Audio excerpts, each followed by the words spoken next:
Uncle, আমার তো ওর সাথে কথা হয়ে গেছে, আমি কি করে দিই বলুন তো আপনাকে। স্যার আপনি তো 150 টাকা বিক্রি করছেন, আমি 200 টাকা দিয়ে দেবো, আপনি আমাকে দিয়ে দিন স্যার। তুই কি পাগল আছিস নাকি? স্যার আমি 250 টাকা দিচ্ছি আইনি। দাদা দাঁড়ান দাঁড়ান, আমার কাছে বেশি টাকাও নেই স্যার, আমি আপনাকে হাত জোড় করছি, পায়ে পড়ছি স্যার। স্যার আপনি আমাকে পাকাটা দিয়ে দিন স্যার।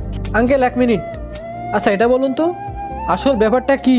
স্যার আমি সকাল থেকে একটা সেকেন্ড হ্যান্ড পাখা খুঁজছি স্যার, আমার ঘরে একটা পাখা ছিল কিন্তু ওটা খারাপ হয়ে গেছে, আর আমার এত ক্ষমতাও নেই যে আমি একটা নতুন পাখা কিনতে পারবো, তাই একটা সেকেন্ড হ্যান্ড পাখা খুঁজছি স্যার। এই পাখাটা যদি আমি 200 টাকায় পেয়ে যাই না, আমার খুব উপকার হবে স্যার। গরমের জন্য ঘরে থাকতে পারছি না, আর বাচ্চারাও পাগল হয়ে যাচ্ছে স্যার। আপনি এই পাখাটা আমাকে দিয়ে দিন স্যার। স্যার আপনার কাছে তো এটা ভাঙা চূড়া, এই তো ভেঙে বিক্রি করে দেবে, কিন্তু আমার কাছে ভীষণ দামি স্যার।